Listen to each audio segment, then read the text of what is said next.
Vet bills can be expensive, but Spot Pet Insurance can give you up to 90% cash back on vet bills, so you can worry less about high vet bills. Yep, up to 90% cash back on vet bills for unexpected accidents, illness, and even routine care. And with Spot Pet Insurance plans, you can go to any vet you want in the US or Canada. There's no network you need to stick to, so visit your favorite vet and you can save money on expensive vet bills. That's Spot Pet Insurance. It's no wonder Spot is America's favorite pet insurance. Visit spotpet.com for a free quote today. For all terms, visit spotpetins.com/sample-policy. Spot Pet Insurance plans are underwritten by either Independence American Insurance Company or United States Fire Insurance Company and produce Spot Pet Insurance Services, LLC. This is an independent ad from Spot Pet Insurance Services, LLC.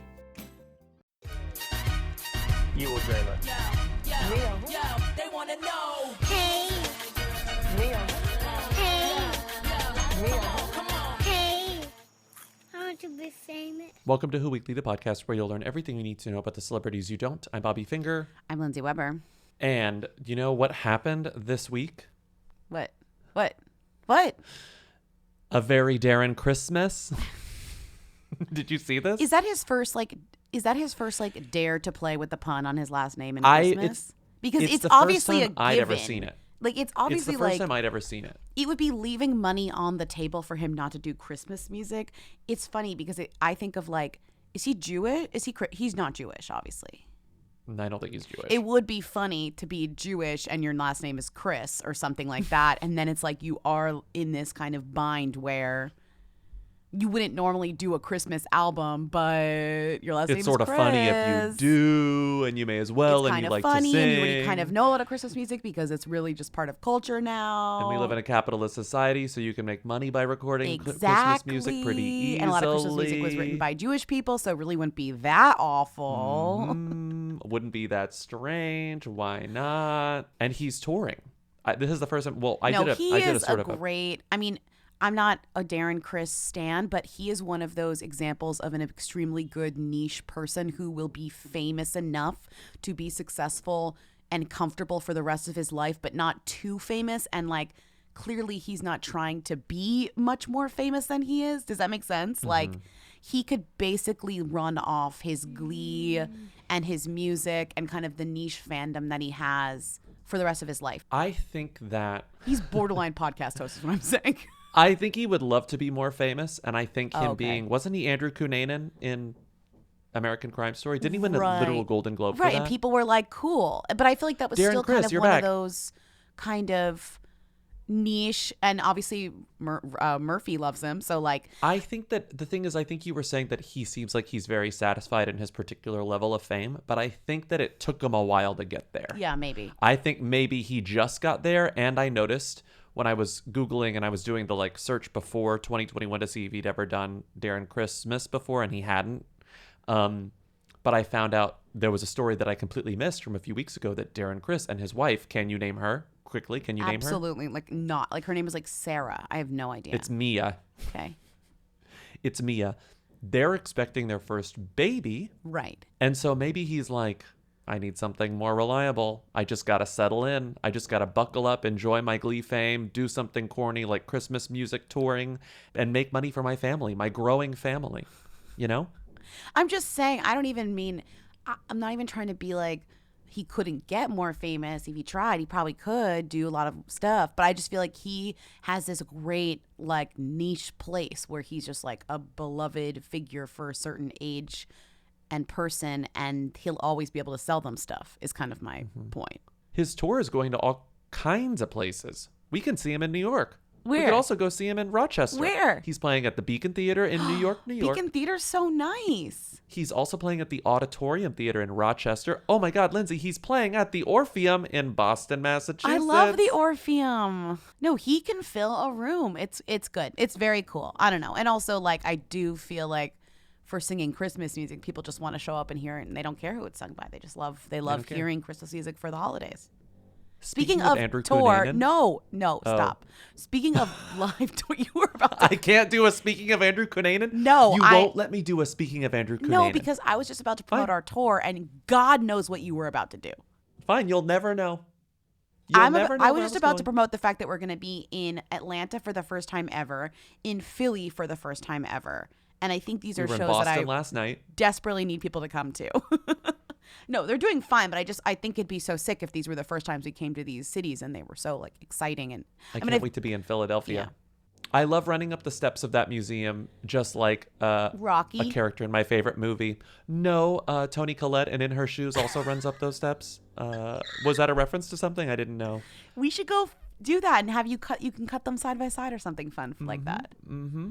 We could do all sorts of things in Philadelphia. I love the streets of Philadelphia, and I love we have Philadelphia. two good friends in Atlanta who are going to come to our show. We're so excited, and I love Atlanta. I love that Coke Museum. I don't need to go again, but I've been once, and I loved it so much.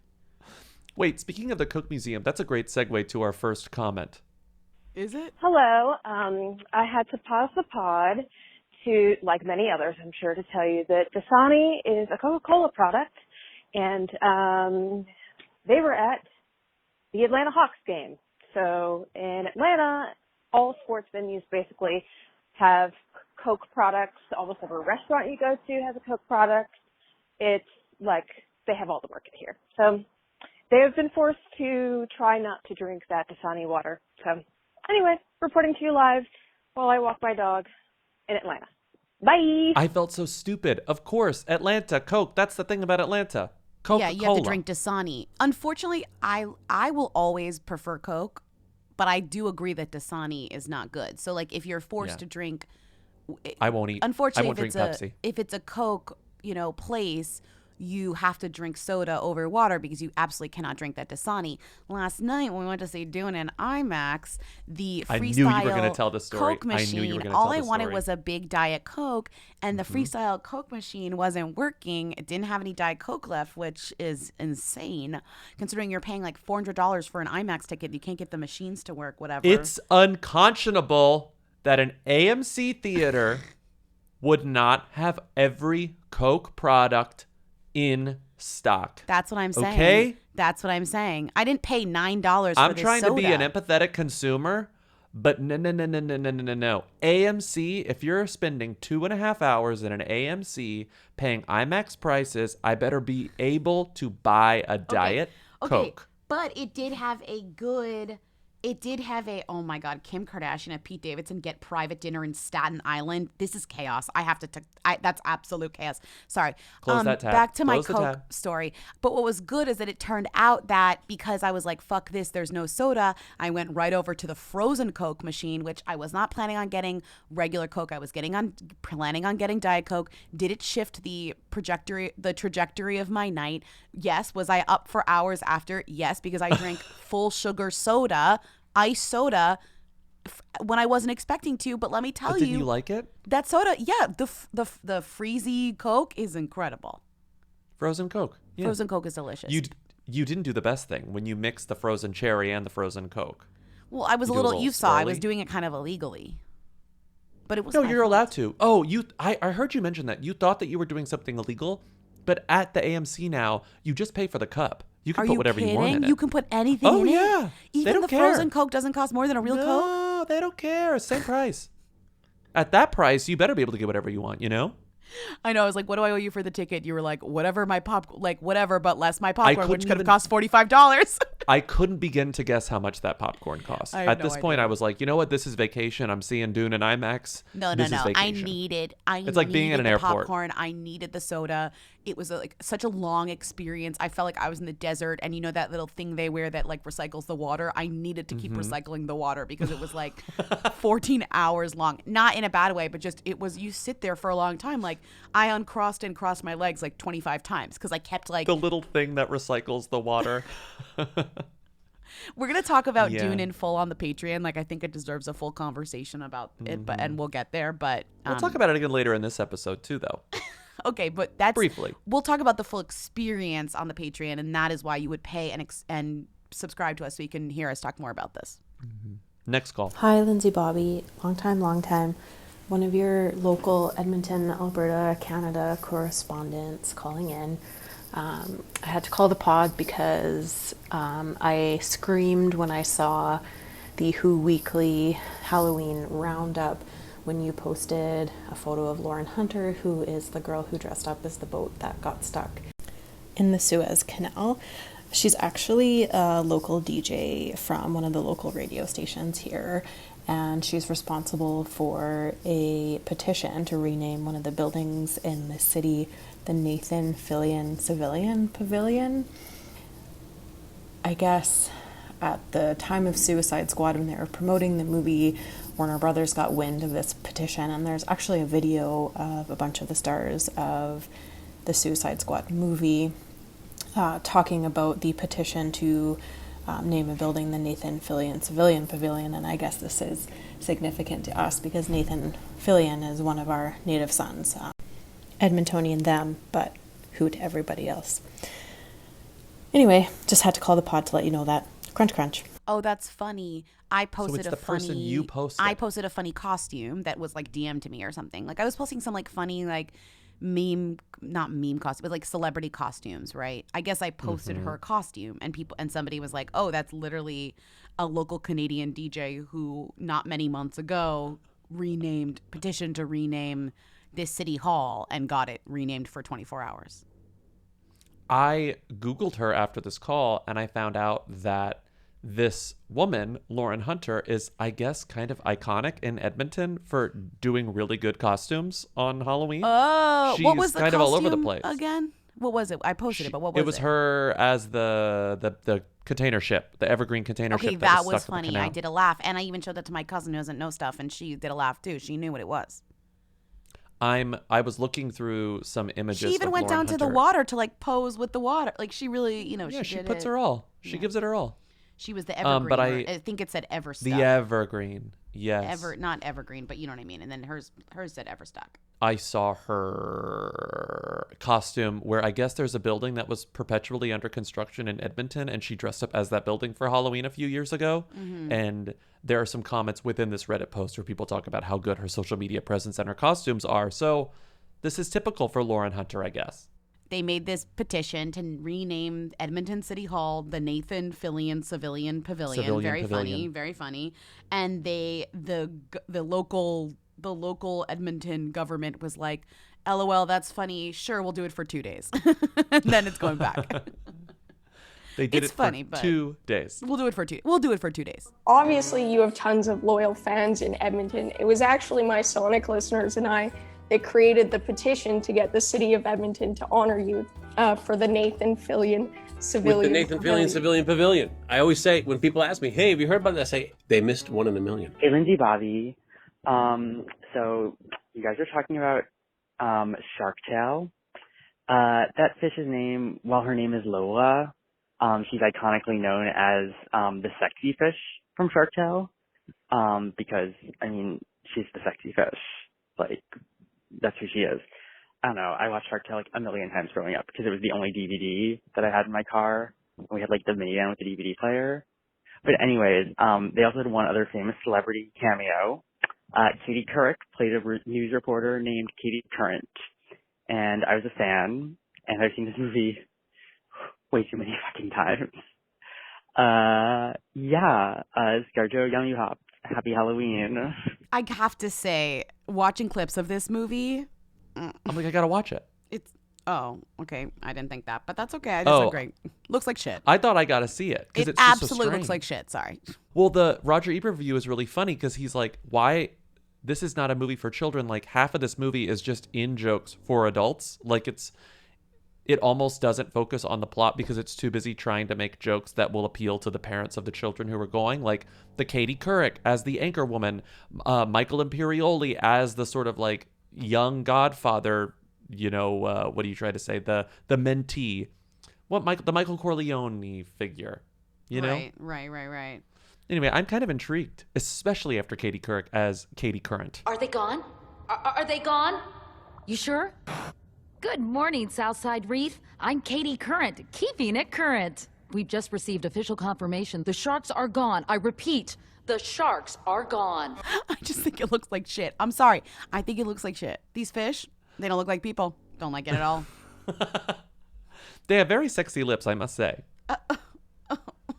Look at their sexy lips. Look at their sexy eyes. Just stop. But then I was like, is Katie Current wearing like fishnets? But those are just her scales. And I was like, of course.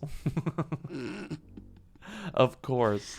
Okay, next call. Hi, Weekly. I was just listening to the Tuesday episode where you were talking about the mystery Joshes, but specifically Cal Penn's mystery Josh. And Lindsay was saying that you felt like you already knew that Cal Penn was gay, and Bobby was kind of like surprised or like had let it like slip through.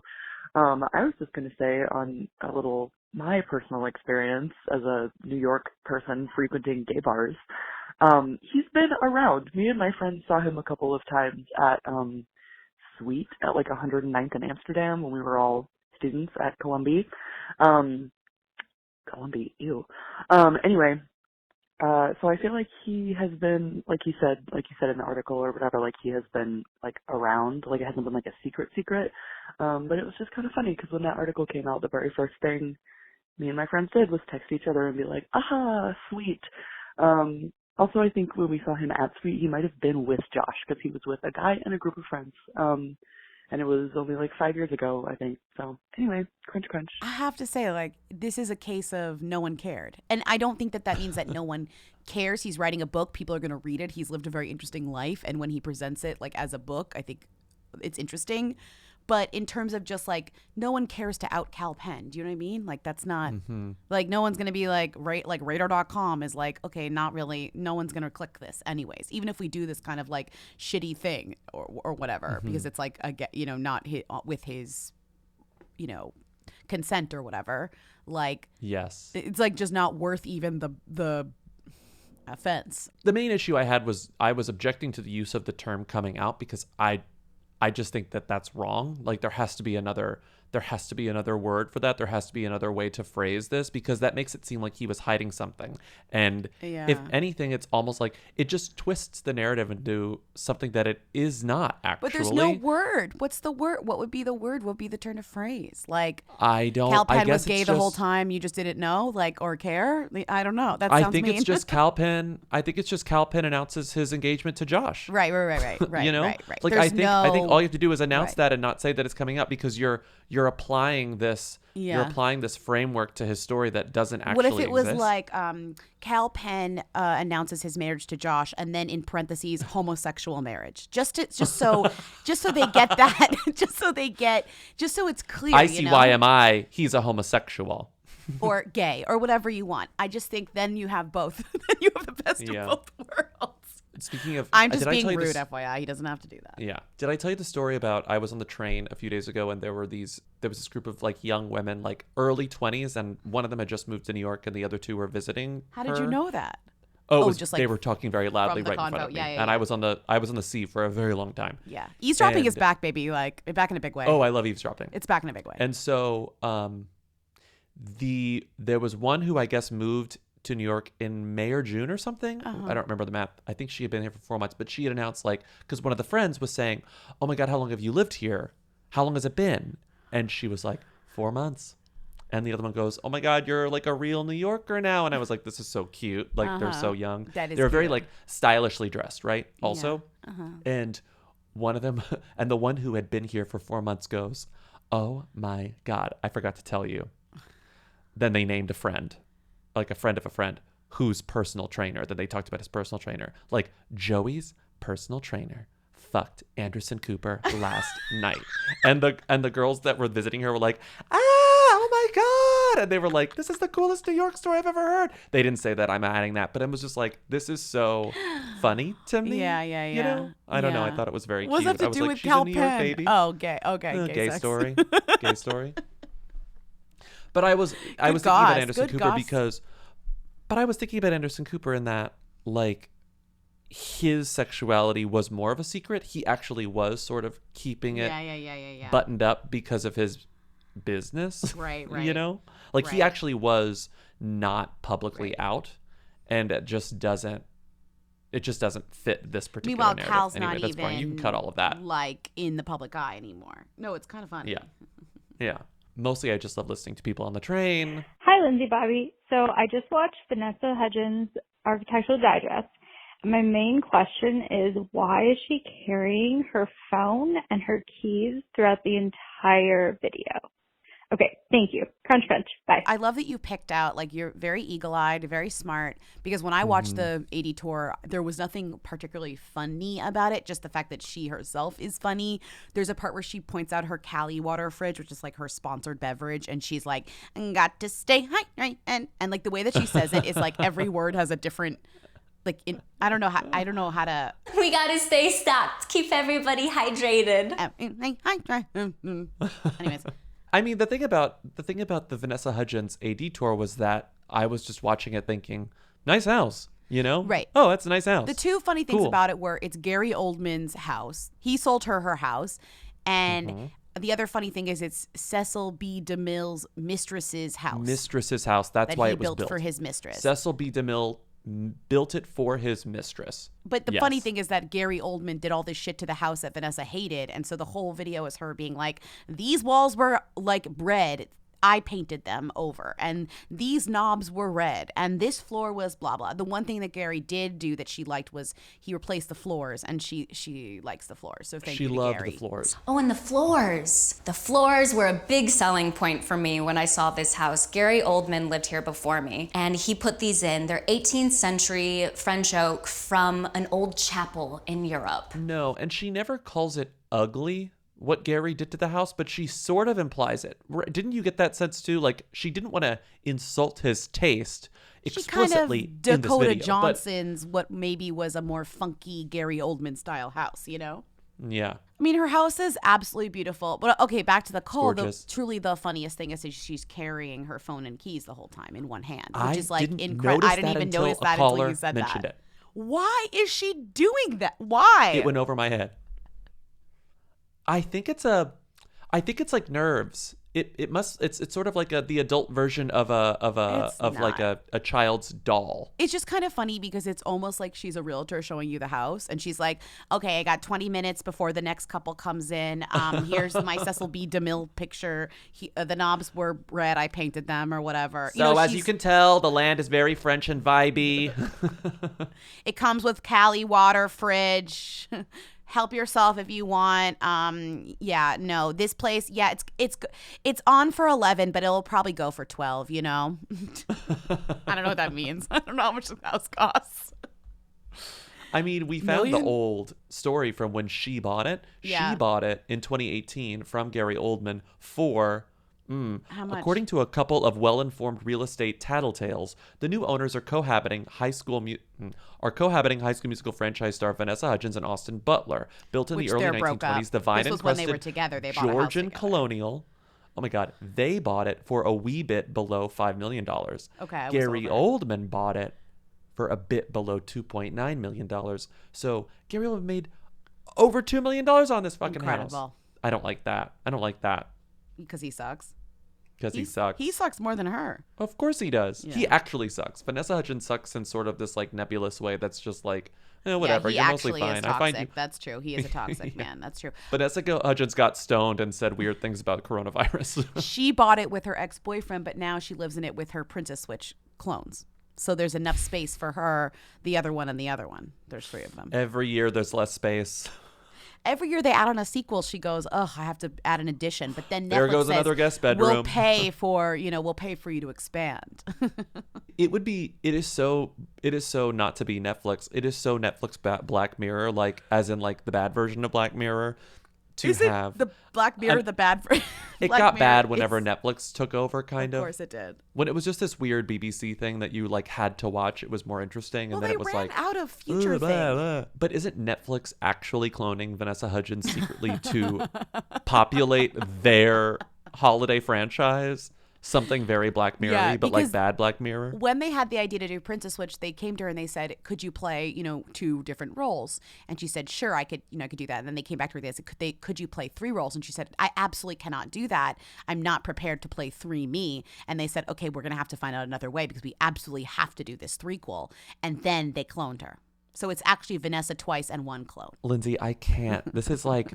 It's like Never Let Me Go. Oh my God. Wait, this what? is now I can't get this out of my head. That she's if this were a clones? Black Mirror episode, Yeah. you find out that like Ted Sarandos is doing this to get through like having to pay actors their rates because he's like, well, technically they're clones, they're not humans, so I don't actually have to pay them. They just live at Vanessa Hudgens' house. But then the two Vanessa clones, like, they start to realize what's going on and they want to move out and they want to get their own money. And so they start to strike. And then They start to strike. They go to Hulu. they go to Hulu. Hulu's like, we pay clones human rates. Oh my God.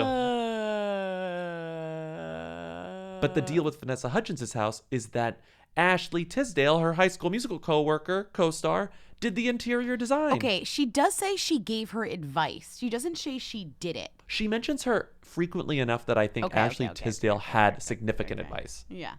You know? Also, I think Yeah. Ashley was like, would you mind dropping my name a couple of times? I need some new clients. I mean, they are friends. Yeah. Tisdale is, unlike, she doesn't have any clones to work with, so she has to start an interior design business. Hey guys, it's Ashley Tisdale, and welcome to my house. Please come in. She started a business called, Lindsay and I are fighting over this. It's spelled Frenshe. It's Frenchy. Interiors. It's Frenchy. I think it's pronounced French. No, French? it's Frenchy. You're like being dumb about it. It's Frenchy. I'm not being dumb because her You last are, name is now willfully. French. Willfully. Yeah, I that's am her last truly- name. She wouldn't start a company that's just her last name again. She wants to make it I know, so special. she- It's Frenchy. so she spelled her last name differently. French and Ashley. Frenchy. Ashley and Frenchie don't rhyme though. They're not exact rhymes. But there's a shush and Ashley. See, I am, and I'm not. I swear to God, I am not trolling you. You are You think I'm literally being being willfully willful. ignorant Yeah, here? you are. You are. I think that she just spelled her last name differently to be interesting. I literally think it's French. It's not. French. It's not at all. Hey guys, welcome to Frenshe. Yeah, so over the last couple of years, I've been on a journey with my health for multiple reasons, and I, got this idea because But she started a home interior design business specifically over the pandemic, and she watched a lot of she was always interested in interior design, and she did her own house that she lives in with her husband, whose name is, I already forgot his name. Something French. But he used to date Kaylee Cuoco. That's the only thing you have to know about him. He's like a composer. Wait, I'm sorry. I'm known as Ashley French, a.k.a. Frenchie. Mrs. French and Frenchie. Literally, her nickname is Frenchie. That's why No. it's Frenchie. I know that I put them both in here to show that it's that she does both. Sorry, it's That's why Frenchie. I bolded that. It's Frenchie, like her nickname. People call her Frenchie. This does not solve any question for me. French.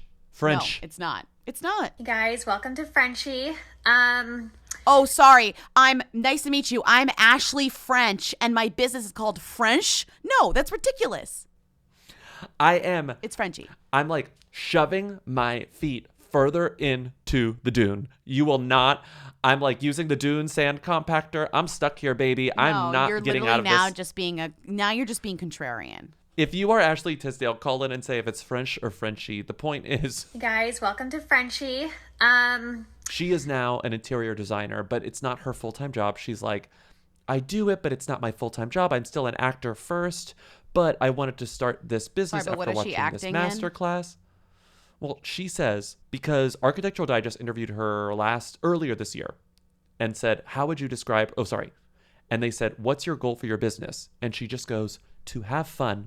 This isn't my full-time job. I'm an actress first. I just have a passion for your interior design and will continue to help my friends and clients when I have the chance. Diane Keaton is why I got into interior design. She opened my eyes to being creative in other fields besides acting. Wait, Diane Keaton's the one that told you that you didn't have to just she act said, for a this is the full-time problem job? with this quote. She makes it seem like she's friends with Diane Keaton, and she not. says, Diane Keaton is why I got into interior design, but it's because someone gave her a Diane Keaton book and she read it. I received her book years ago from a friend, and my dream goal is to own one of her homes that she designed. I'm just saying I'm surprised that the first person who told her that you don't have to just act if you're an actor is Diane Keaton. Also, I don't really think of Diane Keaton as interior design. I think of Nancy Meyers, and then Diane Keaton's like part of that. But I guess Diane Keaton is like funky, has funky style, you know? She has a very distinct, she has a very unique style. She has Yeah. an aesthetic, of course. I didn't know she did An like aesthetic, right. interiors or whatever. Cool. That's great. I That's think better her that I don't home know has that. a very specific aesthetic. I'm just saying it's good that I don't know that. Like she's doing that on her own in her own time. I don't have to hear about it. Unlike this, which I have to hear about. So another thing you have to hear about now is that I was looking for instances of Ashley Tisdale tweeting about Frenshe. I'm just going to say Frenshe on yeah, her you Twitter. are because it's right. And And on October 21st, 2020, she because goes, it's correct. I shared my journey on Frenshe on which products I swapped out first. Go check out the easy steps to living a non-toxic life. Link in bio. Absolutely hate the crossover between like And this interiors person- and wellness. Absolutely do not need that. Just I know. fucking pick out She's a couch. taking a page from Jessica Alba's Just pick playbook, out which a is like couch. honestly an effective playbook. So this person, Joe Bangles, Like also, CBE, I'm sorry, like if you want something to sell me some sustainable interior stuff, I'm great. I'm down for that. Let's talk about it. How do we make it sustainable? How do we make it not crazy? How do we use things that have already been used? But non-toxic, get out of here. Sorry, I'm not here for this conversation. That's enough. I'm sorry, bitch. I was just on the West Coast. According to signs that are literally everywhere you look, throw a rock at a sign that tells you something is extremely toxic. I am convinced that everything is toxic and there's no I'm just escaping saying it. there are things that we can control and there are things that we simply should not be trying to. And I'm happy What was the to. sign where you were like, come? There was a sign that was like, Oh, it said like there is cum in the air. No, like cumine. all these Cumine. cumine, all these weird chemicals that I'd never heard of. It was like, sorry, you're inhaling cum, and it's gonna be a problem for you later No, down the road. Cumine. It's a constituent of crude oil and refined fuels. Oh my God, I can't hear this. I'll take I cum can't over hear this. that. At least cum is organic. The point is, Ashley Tisdale, when I Googled, I shared my journey on Frenshe, on which, God, it still hurts me to say it. I shared my journey on Frenshe. Fine, I'll give it to you. Guys, welcome to Frenshe. Because the more you say, the more there's no Stop other it! You're options. interrupting Joe Bangles. There's CBE. literally no other options here. I just want to say that I was right, and I want you to say it. So she's tweeting about Frenshe, and she's tweeting about living a non-toxic lifestyle. And this person, and I clicked the tweet to see if there are like follow-ups, and there's a tweet from someone named @JoeBangles11, and I feel comfortable saying their name because they are very visible online. @JoeBangles11, they go by Joe Bangles CBE. They have assume is some sort of highly trafficked blog. And the question that he asks Ashley Tisdale in response to Frenshe and non-toxic living is non-related question, but I would love to know if you have a favorite cheese. And so I was like, a favorite cheese? A favorite cheese. Okay. And so what happens next is someone else responds. Straight from Ashley's mouth, she hates cheese. Quit asking her. It's annoying as fuck. Yes. And then this is actually incredible because it's one thing to be like, Ashley hates cheese, like shut up. They include a clip of her from a show I don't even remember existed that was called Vanessa and Ashley's Inner Circle. Wait, let me Google that. Hold on. I believe it was on E. Oh, you believe it was on E? I also believe it was on E. That's like... What do you think it was on NBC? Okay, yeah. It was a special. It was a It was on E. special. It was on E. Vanessa Hudgens and Ashley Tisdale offer a glimpse into their lives and their friendship, included, Vanessa answers Ashley's questions about her first kiss and working a stripper pole for a movie role. So at some point in this special that was on E, not NBC, Ashley Tisdale talks about how much she hates cheese. She does not like cheese. A new experiment in storytelling from executive producer Ashley Tisdale. These specials will feature celebrities picking a member of their inner circle, a trusted friend, a family member, close confidant, to tell the real story and ask the questions. More conversation than interviews. It is an emotionally charged journey where the celebrities let their guards down, open up, have fun, and somebody from their inner circle, from Blondie Girl Productions. Okay, so this only happened once, clearly. Mm-hmm. With Vanessa and Ashley. Here's the clip. Listen. Wine and cheese. Yeah, you do like wine and cheese. I love wine and cheese. I hate cheese. I wish I liked it. I wish I didn't like it. It looks so good when people eat it. It's delicious. I don't know. I always like watching people eat cheese because I don't like it. They're so bad at rapid fire. So the person who goes by that bitch on Twitter responded to Joe Bangles and goes, straight from Ashley's mouth, she hates cheese. Quit asking her. It's annoying AF. Someone else said, sis, don't eat cheese. Someone else wrote, she doesn't like cheese. That didn't stop him because he keeps asking Ashley Tisdale, what's your favorite cheese? And without a doubt, without fail, that bitch responds to each and every one of these and goes, says the dude who keeps asking Ashley about cheese. Like, this person cannot stand that Joe Bangles CBE keeps asking Ashley Tisdale what her favorite cheese is. Can you guess how many times he's asked Ashley Tisdale if she has a favorite cheese? How many times? Are you counting? I'm still counting. 27 times. Okay, he has a website. He has a website, He's and a click the website. cheesemonger to the stars. Because do you know what Joe Bangles CBE stands for, Lindsay? What? Cheese board enthusiast. Cheese board enthusiast. And what he does He's based in London, England, and he is working on a book about celebrities' favorite cheeses. He loves cheeses. He also, I think, makes cheese boards. Yes, and I think he actually is a bit of a cheesemonger. I think he makes cheese boards. That's his business. Like, he will go to a party or whatever. This is not toxic at all. He's literally collecting celebrities' favorite cheeses. He asks, he puts it on his website when he tweets. He tweeted at, he's British, so he's a lot of British celebrities, but he tweeted at Ginger Minge, who is a drag queen.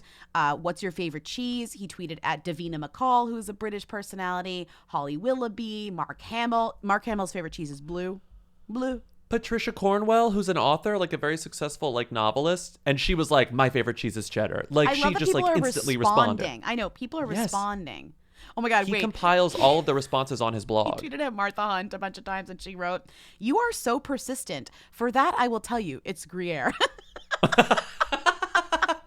It's so funny. It's so funny. It's so funny. It's and so we were funny. talking about this in a group chat, and someone was like, do you think this is horny? Like, is this horny behavior? And I was like, honestly, I don't think this is horny behavior. No, This not when seems you so unpack chaste. It. No, not when you Because unpack what he's doing with this. He's literally like, it's not He's horny. not just asking It's like weird, though. ladies. He's not only asking like one type of person. Wait, stop. You know? He He's asking asked Vodafone, the phone company. They the phone said, company, yeah. What did they mature say? cheddar. Pope Francis tweeted 5 hours ago, "Love is the supreme rule for following the path of Christ. It makes us aware of our weakness and merciful and in solidarity with the difficulties and weaknesses of others. Hashtag general audience." Joe Bengal CBE responds, "Afternoon, mate. Do you have a favorite cheese?" Wait, he This is asked to the Pope, Pope by the way. what his favorite cheese He asked is. the Pope.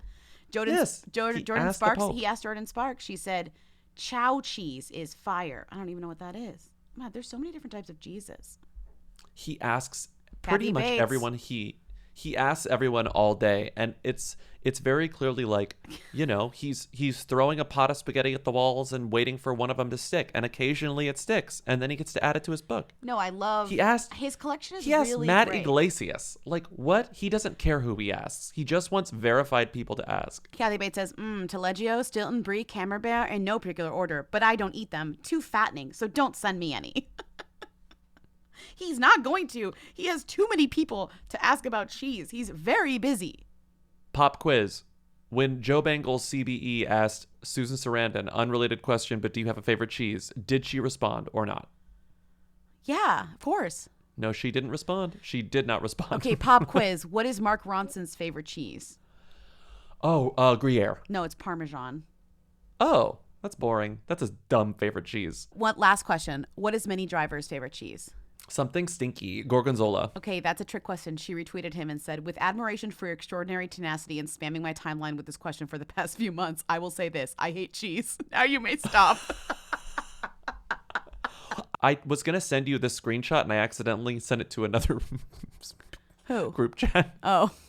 And Did you have to I was play it like, off like oh, you God. meant for it to go there? I was like, no, I said, oh my God, that's so embarrassing. I don't even know how to explain how I got here. And without dropping a beat, he responds, "Is that guy who asked celebrities about what cheese they like?" Stop it. Who responded Yes. that? Who knew It was that? Richard. Richard knew who it was in 2 seconds. He Richard clocked that knew guy. about the cheese tweeter? Richard knew about Joe Bengal CBE. Richard, you're a man of many talents. I love Joe Yeah. Bangles. He's doing God's work, and not that we are have a court of law, but I officially decree it not horny. It's not horny. There is not.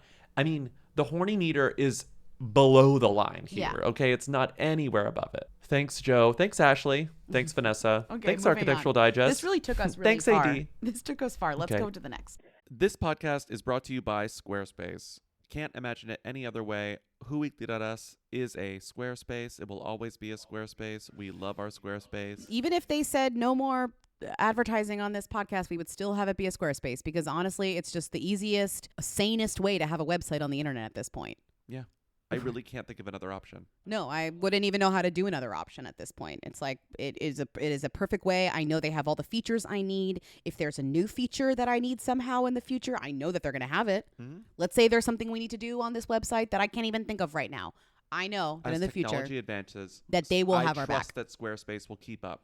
you Well, know? because right now it's like, we have our tour dates that we're able to change on a whim, Very which we easily. need to. But Squarespace does plenty of other things. They've got, you could do a course, you could host a course, you could do analytics, you could do email campaigns, you can take payments, you can sell stuff. I mean, it's like Sell stuff. we could do whatever we wanted on Squarespace, and I am actually comforted knowing that I could do that in the future. Yeah. So head to squarespace.com for a free trial, and when you're ready to launch, go to squarespace.com/who and save 10% on your first purchase of a website or domain. That's 10% off your first purchase of a website or domain. I slept in a terrible bed at one of our dates this story. I won't reveal where it was because I don't want to be super rude, but the bed was absolutely horrendous. Big dip in the middle. I was Yeah. always like rolling into the center. It was so bad. My back hurt so bad when I woke up. And guess what? When I got home, my favorite part of being home was getting in bed. Yeah, I you was were like, back into finally, my mattress. It's real. Yeah. It's a real bed that was chosen for me based on a quiz, the Helix quiz. Right. And sometimes when people use my mattress, they're like, that's a little soft. And I'm like, yeah, it's made for me, not for you. For you. Which actually even drives home the fact that it's so made for me. Mm-hmm. You know what I mean? I kind of relish in the I mean, I don't want my friends to be uncomfortable, but I'm like, I kind of am like celebrating the fact that it's like for my body, not for yours. Mm-hmm. I just sleep so much better on my own mattress than literally any other mattress. And that's because Helix mattresses rock. I wake up, my back doesn't hurt. I wake up, I don't have night sweats. I wake up and I'm thrilled. I wake up and I say, I love you, Helix. That's so incredible. If you want to experience the joy that I experience every The time I joy, get in bed, the and every time I satisfaction. every time I get out of bed, you should go to helixsleep.com/who because you will get 25% off site-wide plus 2 free dream pillows with any mattress purchase. Plus, get a free bedding bundle, which includes 2 dream pillows, a sheet set, and a mattress protector with any Luxe or Elite mattress order at helixsleep.com/who. That's helixsleep.com/who. Hello. This is more of a comment than a question, but I would just love it if you would do a little Who's Who segment on Fightmaster. Yes, that sounds like an episode of television, not a person's name. It is funny. They're non-binary, and like, yes, it's kind of the equivalent of when you're like, here's my non-binary friend Brooke, and I'm also in these. I'm allowed to make that joke. They were in Shrill, like super cute couple with the like best friend in that show, and then now they're in Grey's Anatomy. And I just would love it if you would do a little, background info on them. I think they were a Nah who was on their way to becoming a Who. So a little Fightmaster. I'm sorry, I can't say their name without laughing. It's goofy. They're hot though. Fightmaster, I think like most people, including the caller, best known for their role in Shrill. Was in 2 seasons of Shrill. And now they're going to be in Grey's Anatomy as the show's first non-binary doctor. The thing is, there's not a lot to say about ER's full like career history because they haven't been working all that long. But the funniest, most poetic thing about this that I think every story I've read about this is failing to note is that ER is their name and they're joining Grey's Anatomy. I know. How are we not talking about this? Their How name are we is not ER, talking? And they're joining the ER of now. Grey's Anatomy is our generation's ER. We don't have ER anymore. I'm naming my child Chicago Hope. Chicago Hope Finger. Honestly, and I'm going to that's see a if pretty they name. get cast That's in kind of a nice Grey's name. Anatomy season 40. That's a nice name. I'm going to name my Chicago kid Hope Ally Finger. McBeal. Just Ally McBeal. Not my last name. Just fully Ally McBeal and see what happens. The Good Fight will still be on CBS All Access. Freddie or excuse me, Highmore's like Paramount 150 Plus. years old. The Good Doctor. Oh. That's the one, yeah. Oh, that's Oh not my The Good God. Fight. The Good Fight is lawyers. Yeah, so yeah, yes, yeah, no, your child Ally McBeal will be join on The Good season Fight. 37 of The Good Fight. And your My child Chicago Hope Finger will be will- on The Good Doctor season 240. No, Lindsay. Shonda's never letting Grey's Anatomy That's die. true, It will be on Grey's Anatomy season 50 for sure. Absolutely. But ER Fightmaster is a legend for this. I don't know if they are realizing that they're ER joining Grey's Anatomy in that way, but it's okay. If this is what the first time they're hearing it, that's great too. There's a story in the Chicago Tribune because they're from Chicago, and it says, boop, boop, boop, boop, boop. And yes, Fightmaster is the 26-year-old's real name. I got blessed, they said. Right. But people will never stop asking me how it's spelled. So it's like, if that question comes up, do you say, like Fightmaster? It's 2 words, like Fightmaster. Other Anyway, fun I'd love to know that facts question. about ER, they're in a band. And the other fun fact is their Instagram handle is genderless gap ad, which is pretty funny. Incredible name, Okay. incredible username. Let's Now we move move on. Danica McKellar is leaving Hallmark for GAC Family. Will more Countdown to Christmas stars follow suit? I know you talked about it on Tuesday's episode, but once again, what is GAC and why is this a new channel? Where is it? Grateful for Sharna. I don't understand, like, leaving, like, this is not 1920s Hollywood. Do they have exclusive contracts with these channels? Like, are they not allowed to, like, hop around and do different stuff? I think they have contracts. I think they do. Really?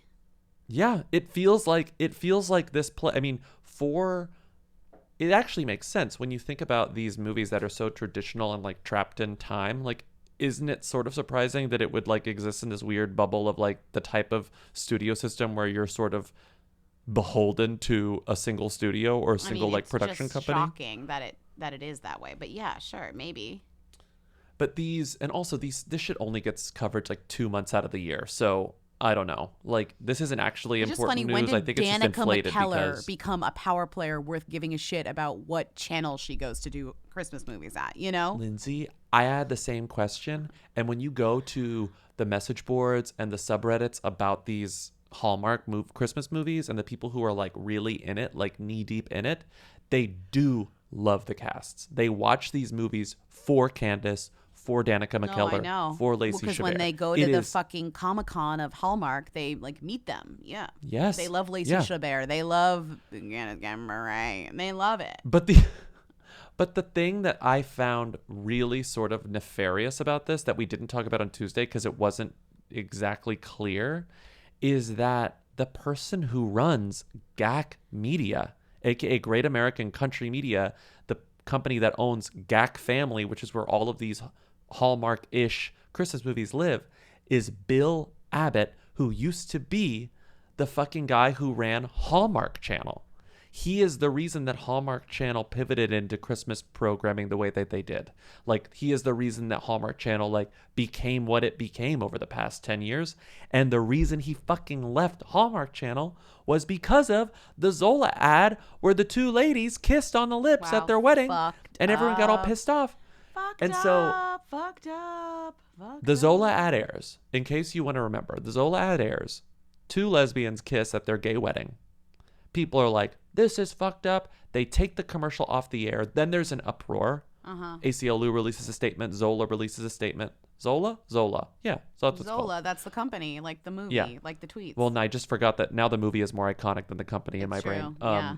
So that happens, and Bill Abbott steps down because of all of this. And it's not implicit, but the rumor is that he fucking left. It's not explicit, but the rumor is that he fucking left because the direction of the company was becoming less traditional and conservative. And look, cut to a few years later, and he has started GAC Family, and he is pulling these people to it. Like Candace Cameron Bure going to GAC Family, Lori Loughlin going to GAC Family, Danica McKellar going to GAC Family. And I was like, so part of me was like, when you look at the lineup of the GAC Family movies, it is not exclusively white. It is mostly white. It is like 95% white. There are still black couples featured because they're all couples, right? It's all like a couple meets and then they fall in love and they inevitably get married or engaged by the end of this. But it is, as far as I can tell, exclusively straight. So all of these people are cis straight people who get together at the end. So he's keeping it traditional in that way, at least as far as I can tell right now. But like, Yeah. it actually seems really sort of sneaky. Like, I absolutely hate it. It sucks. imagine making This Hallmark sucks. movies even more traditional and conservative, and you have GAC Family. I mean, also like the kind of cheesiness of like, oh, a gay Hallmark movie or like a slightly non-traditional Hallmark movie. It's like that's not like encroaching on like the shitty traditional Hallmark movies that already exist. They are only multiplying. There are only more of them. Like, don't worry about it, you know? Yeah. And I read this sort of like And alarming also, the gay Reddit ones are thread just about as this. PG as the original, so don't worry about that. These, yes, it's two men, but they barely touch each other in these movies. I'm just saying they're still like chaste in a way that is very like, family TV. We're not watching GAC TV. We are not watching. I don't even them. know They how all to look watch GAC terrible TV, anyway. but that's irrelevant. Hi Who Weekly, big gay rights news. Kristen Stewart is engaged to her girlfriend, Dylan Meyer, who apparently is a screenwriter. Stewart told Howard Stern on his show on Tuesday, quote, "We're marrying. We're totally going to do it. I wanted to be proposed to, so I think I very distinctly carved out what I wanted and she nailed it. We're marrying. It's happening." End quote. We're marrying. We are marrying. The continuous present verb tense. I've never heard of this. So I guess my question is, Kristen Stewart, obviously a them. Dylan Meyer, definitely a who. We are marrying. Who or them? Help me, Who Weekly. All right. Crunch, crunch. Wait, no. We are crunching? Okay, bye. Okay, this person is more concerned with the grammar than the gay marriage. I was too. That was my first thing whenever I saw this story. That was like, oh, we are marrying. It's the most Kristen Stewart thing. Like, it's so she's funny. opaque. We're marrying. We're totally gonna do it. Like You proposed? Where is she? Okay, she there? so I kind you of keep asked turning her, your head. Is that Dylan I think that she you're might be turning sleeping. to? I don't know. Oh, okay, yeah. I wanted to be proposed to. So Right. I think I very distinctly carved out my what I wanted, and she nailed it. It was really cute. She did very well, and we're marrying. It's happening. She manages to be opaque even in being direct. She's like, because the thing with Howard, it's so funny that she's doing this on Howard, because last time she was at Howard, I think for whatever promotion she was doing before, he asked about her relationship and she said, I love my girlfriend or whatever. And now I think he's probably like, did you get married?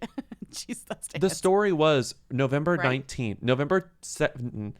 The story was November 5th, 2019. Kristen Stewart can't fucking wait to propose to her girlfriend. And now the story has shifted where she says, I wanted to be proposed to. So basically, she told Dylan Meyer, propose to me thusly. And Dylan said, gladly, with fucking pleasure. So wait, 'Cause the who wouldn't? implication was that Dylan already proposed, so they're engaged. Yes. Okay, so that was She's specific. It's like, but that's the thing. You're saying the implication because even when she's being explicit, it sounds like it's implicit. No, I know. So then the headlines after this were just like, oh, Kristen Stewart is engaged to Dylan Meyer after 2 years together, because that's the only like answer that you could even take out of this thing. It is funny how Kristen Stewart and Robert Pattinson talk the same way, like in terms of the way that they speak to press about things about their personal life. They do have that in common in a very weird way. Like they almost like They have it's like their- they took the same class or something. They have their like strange language and grammar and their like sort of like cryptic way of speaking, but also they're both trolls. Also, they like love the press in a similar way where they're like, Right. wow, this sort of ruined my young adulthood being hounded by these people and being asked about my love life.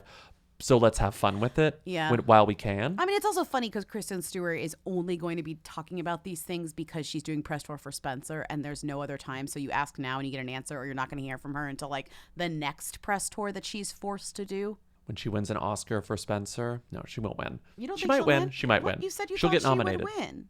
She'll get Who's nominated. going to win? Gaga? Gaga's gonna win. Gaga's gonna win. Did you read her? Did you see that she was like interview about her process?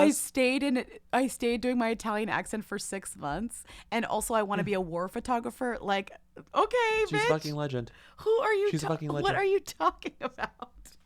She's amazing. Did you see the part where she goes, what did she say? They asked if she had ever met Patrizia, the woman that she's playing. Right. And she goes, I only felt that I could do this story justice if I approached it with the eyes of a curious woman who was interested in possessing a journalistic spirit so that I could read between the lines of what was happening in the film's scenes, meaning that nobody was going to tell me who Patrizia Gucci was. Not even Patrizia Gucci. It's like, she's saying, she is giving me exactly what I want Okay, but from also both you're her and an playing actor. this woman. Like, you should meet her. But I like that she doesn't meet her. She's like, I'm not doing an impression, I'm doing a character. Yeah, I'm doing a caricature. And or a also, I caricature. know enough about this woman to know that she is not going to give me the details that I will need or details that could actually improve my performance. So Yeah. you know what? I'm just going to try to embody the character But as written. with Gaga, the press tour is part of the performance, unlike maybe with Kristen Stewart. Don't you? Isn't there? What's worse? What is worse? I ask you this. Than reading a fucking glossy celebrity profile, top to bottom, and feeling bored. Yeah. You know? Yeah. Like, give me something Yeah. deranged like this. Of course. I love no, it. she's a star. She's giving star. She's giving The actress. thing about Gaga doesn't pretend to be a normal person, and I think similarly, neither does Kristen Stewart. That's true. You know, That's they true. don't they don't pander to people by pretending to And be yet, just like why us. is every celebrity profile extremely boring now? And the headline is like, Jennifer Garner wants you to know the real her, or and yeah, it's or I like don't fucking Jennifer care, and I'm never gonna get the real Jennifer her. Aniston is not what you think, or like Jennifer Aniston's. It's always the same. I hate it, and I don't think it is ever helpful to frame a celebrity profile like that. But anyway, as if or you rarely, don't, rarely. you don't know, as if there's Exactly. some secret or something. Yes. Because ultimately think there is no secret. when a- Those people when a- don't when a- have the secret, whatever it is, you know. When a celebrity profile is framed like that, what that signals to me is that it's not going to be interesting. Right. You know? Anyway, Dylan Meyer, we've definitely talked about her before when they first started dating, but now it's like Definitely. legit. It's stuck. Here she is. Yeah. They're going to go to the Oscars together. She wrote that movie Moxie on Netflix that Amy Poehler directed. They're cute together. I hear via lots of people that I know, they like have a lot of fun parties. People go to their house Yeah. and they're good like hostesses, like for parties and stuff at Kristen's house, their house together. Word on the gay streets of Los Angeles is Sorry. that these two are cool. Out straight streets too. I've not all, come one, come all. They have fun Straight parties. streets couldn't be me going down the straight streets I of know. Los Angeles. You're not going down Sorry. any streets in Los Angeles, so shut up. Is Vine gay or straight? Wait, like the street? Yeah, I walked down Vine. What is that? Oh, I when you did went walk to get down that coffee, street. when you walked so far to Yeah. get coffee. Santa Monica, I think, is gay, at least queer. Vine actually seems sort of straight now that I'm thinking about it. So I walked down one straight street in Los Angeles. But I think that this is the sort of relationship that you always see, air quotes, working in Hollywood, where you have one super famous person and someone who is in the industry, but like you said, behind the sines. Yeah. Mhm. Someone who it seems like Dylan has no aspirations of being more than a writer. So, there will always be a little more anonymity there. Anyway, good for them. Kristen is so strange. Can't wait to watch Spencer. Hi, Who Weekly, long-time listener, first-time caller. I was scrolling through Succession Who Z-Way's Instagram, where she was posting from a Halloween party with Paul Mescal and Phoebe Bridgers. And I just have to ask, is it hooey behavior to confirm someone else's relationship on your Insta? Okay, crunch, me and Grease, bye. Paul Mescal and Phoebe Bridgers appeared in Z-Way's photo dump from a Halloween party hosted by a photographer And I have to say, named Griffin Lipson. Their relationship was like a question mark for a while because like it was unclear, but it's hilarious. They're in a couple's costume. So like clearly they're together. But I do think that most people, especially Phoebe fans, already knew that like she's for real dating Paul Mescal. During the pandemic, when she found out that he had a crush on her and then went to Dublin to meet him or whatever at a coffee shop. When she may have done so against some COVID protocols. Do you think it was worth it? Do you think it was worth it? Do you think it was worth it? Of course, I think it was worth it, but do I think it was maybe a little ethically precarious? Yeah, that too. Anyways, they're now like together. I think people have known for a while. Imagine the kombucha girl of like June 2020 where it's like, you can fuck Paul Mescal, but you'd be breaking some COVID rules, just going back and forth. Like, what sort of mental gymnastics do you have to go What through would there? you do? Like, what would you do? What would I will never be in that situation. you Never do? have I ever been in that situation. I will never be in it. It's not even worth thinking about. Wow, you don't want to put yourself in that situation because you know you would choose. I'd rather not. You would choose bad. You would choose poor. You know what you would choose. Well, because people thought, oh, Paul Mescal was in her music video. That's why they like met up to like plan the music video. But it's like, yeah, no, they are together. They fuck. That's fun.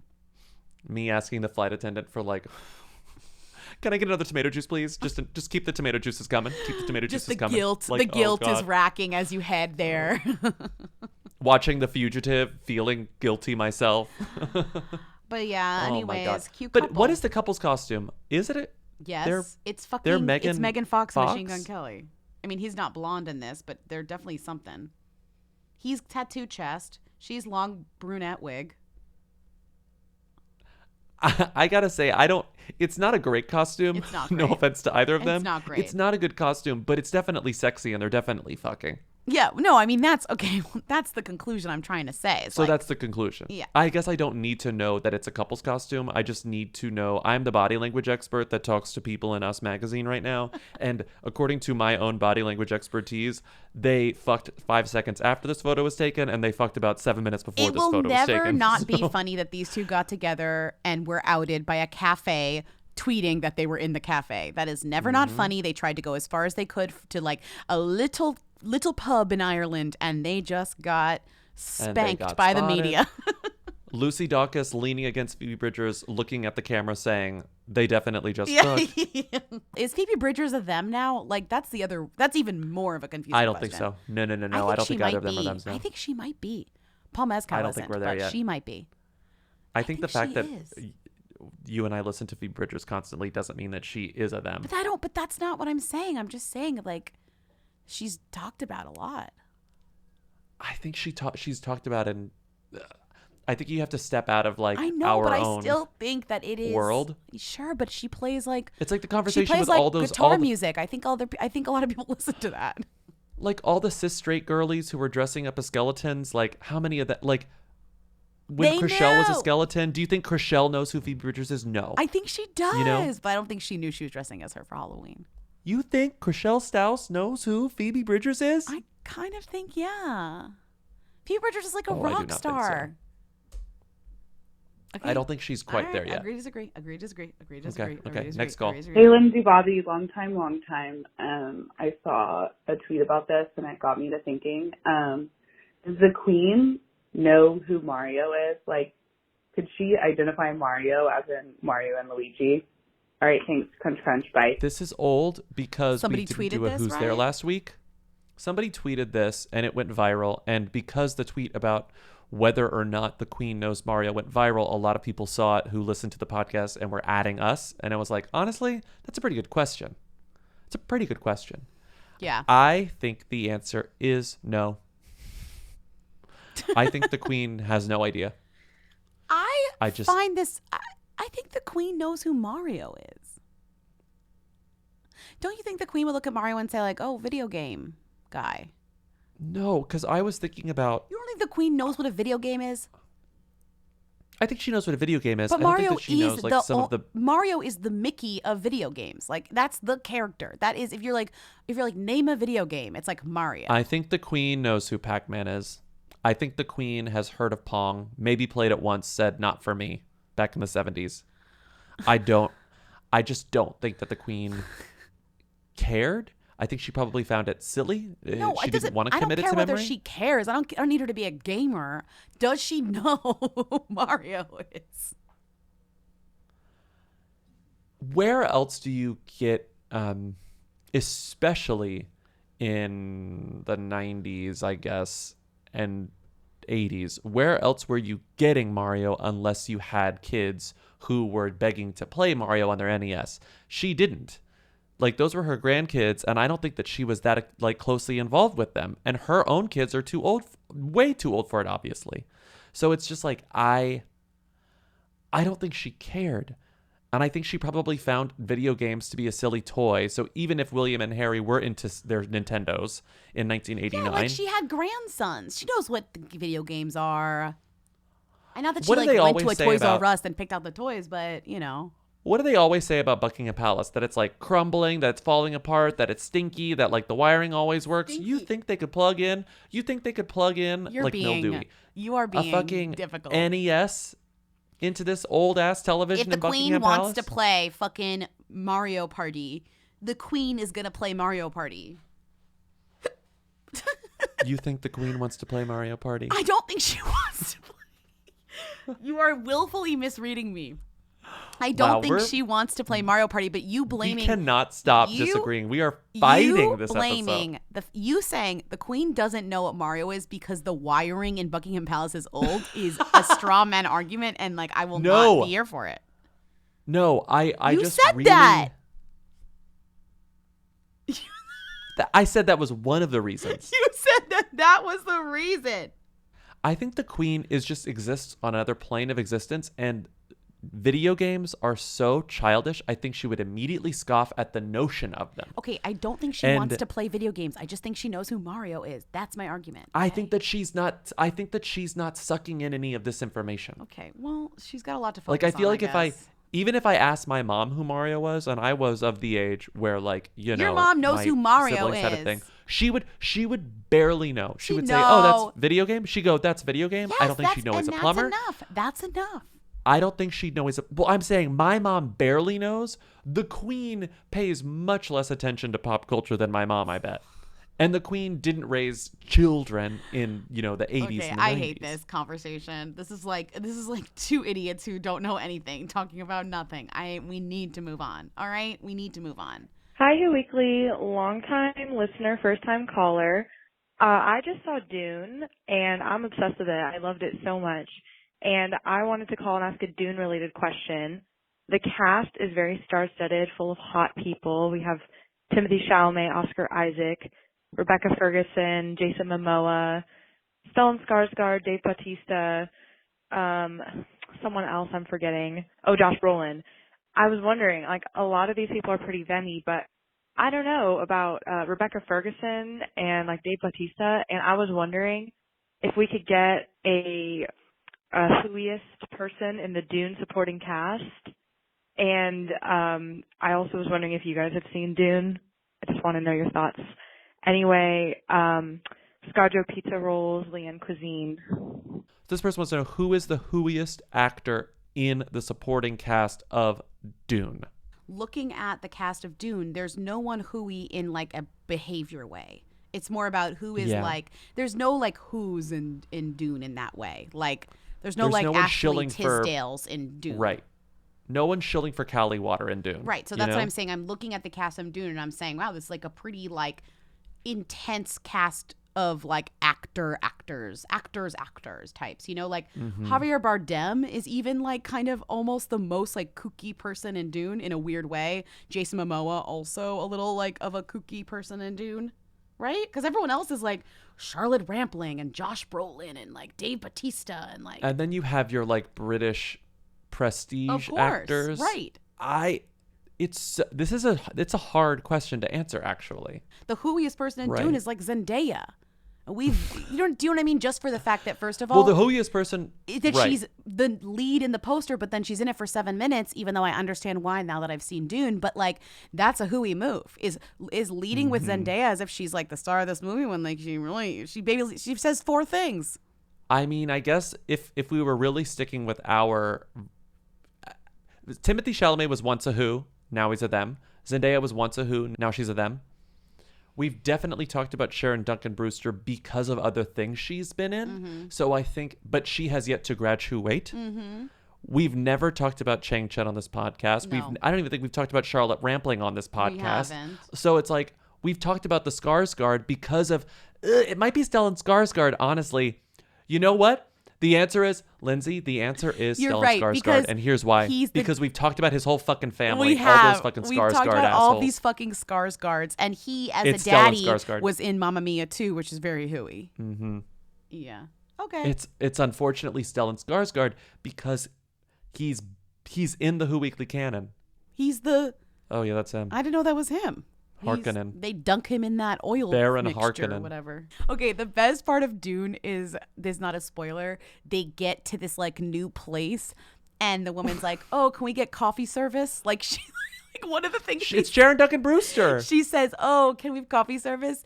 And then I look at Bobby and I'm like, they're drinking coffee? But then they never drink the coffee. They never get it. drink the coffee. Something else happens. No spoilers. Something Do you think interrupts it's them like the before they Dunkin' can have their Donuts? Java. The Dunkin' Donuts under the sand wasn't open. They're like, oh, it's not open until 4. Jesus. What are the hours of the Dunkin' Donuts in Freeman territory? Fremen. Bremen.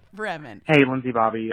Long time. I'm just scrolling through Instagram, and Paramount TV Plus has a new series on Paramount Plus called Queens of the Universe, and they just on Instagram released like a reel of the judges. Can you please rank them all in order of who to them? Crunch. My MacBook. I don't know if the show will be good, but the judge lineup is very smart. Like in terms, they have like all angles here of this type of competition. They have Vanessa Williams. They have Singer, beauty queen. former Actor. Miss America, kind of Or Miss camp, America, right. camp figure, drag queen, hero, you know, like definitely one of them. You have what's her face from Drag Race? Michelle Visage. You have Trixie Mattel, who is a drag race winner who sings and has albums, like successful albums. So that makes sense. And then you have iconic Slams on the brakes. Who them confusion, Leona Lewis. Was Leona Lewis's invitation meant to go to someone else and like she intercepted it and like accepted, filled out the W-9 and they were like, oh no, like that's not who we meant. How did she get here? I mean, is she iconic in the Drag Race universe? Has she ever been like a guest judge on Drag Race before? She may have been a guest judge, but she is in no way iconic in Drag Race as like, I have 100% seen a drag performance where someone lip synced to. No, but that doesn't Bleeding mean Love. she's not like a character in that world. She's not. I wouldn't. Okay. If you were like Leona Lewis, drag queens, I wouldn't be like that's a thing. But who to them? Themiest is, I think, the easiest question imaginable. Vanessa Williams, themiest. I think you have to answer this question because I think I know less about Drag Race than the average person. I think that Trixie Mattel and Leona Lewis are the same amount of hooey. Sorry. But what about Michelle Visage? Is she the hooeyest, or does she edge them out as the judge of the original show? Michelle Visage is such a niche figure. Like she's on like one show. You know what I mean? Like Trixie, I would say Trixie and Michelle are probably almost at the same. I think the three of them are like the same who. Like this is really hard. It's like, even if you were to rank them, they would be barely edging each other out. You know what I mean? We're trying to rank 4 people. Vanessa Williams we is have the one themiest, obvious so you themi. can like take her out of the equation. Like she's, actually a famous person. Then I would say from who to them, Leona Lewis, then Michelle, then Trixie. Is that weird? So it's gonna go Vanessa Williams, Trixie Mattel, Michelle Visage, Leona Lewis. I don't know. I trust you. I just feel like it's so like they're all the same that you would have to judge it based on somebody who knows anything about any of them, or else they're all just the same. I don't know who that is, Yeah. Maybe I will tell you. I would say if you didn't know anything about drag and like had never encountered that before, Leona Lewis might edge out both Trixie and Michelle Visage though, because she has a song that you've heard. Even though I don't watch Drag Race, I know who Trixie Mattel is. Right. But you don't know who Michelle Visage is because you don't watch Drag Race and she's a judge. I know who she is, and when I saw her, I saw her Michelle Visage, and you were like, it's Visage. Yeah. Like, I figured out who she was, and I think maybe what I'm trying to say, that was my roundabout way of saying, I think that Leona Lewis is the bottom of all these 4. You think so? Because that song is such a Dwayne Reed song. That song is such a background music song. I don't know that people necessarily identify it with her. I think they identify it with white noise and like elevator music. And that song is also over 10 years old at this point. I think that the Drag Race is currently so much more popular than Leona Lewis is currently, that because of that, they edge her out. Like who the whodom, themdom, none of that is set in stone. None of that is concrete. These are very malleable positions, Mm-hmm. And currently, I think Leona is less popular than anyone on Drag Race. Yeah. To me, I would say Trixie goes above her, but am I right? I don't know. This like the hardest one ever. It's like negligible, you know? I feel like I'm gonna start bleeding love if we keep talking about But it's this funny because any I feel like longer. Vanessa, like if this was like RuPaul, if like RuPaul was in this list, I feel like RuPaul's more famous than all of them. But RuPaul isn't. So we have, let's just do it. Vanessa Williams, Trixie Mattel, Michelle Visage, Leona Lewis, with the asterisk over Michelle Lewis and Trixie Mattel saying She just called her Michelle occasionally Lewis. interchangeable. Michelle Visage. Michelle Lewis, Leona Lewis. Yeah. Are we happy with that ranking? Yeah, I mean, you know, it could be asterisks on all of it. Thank you for listening to another episode of Who Weekly. Keep calling in at 619-WHO-THEM to leave questions, comments, and concerns. Support us on patreon.com/Who Weekly for bonus episodes and more.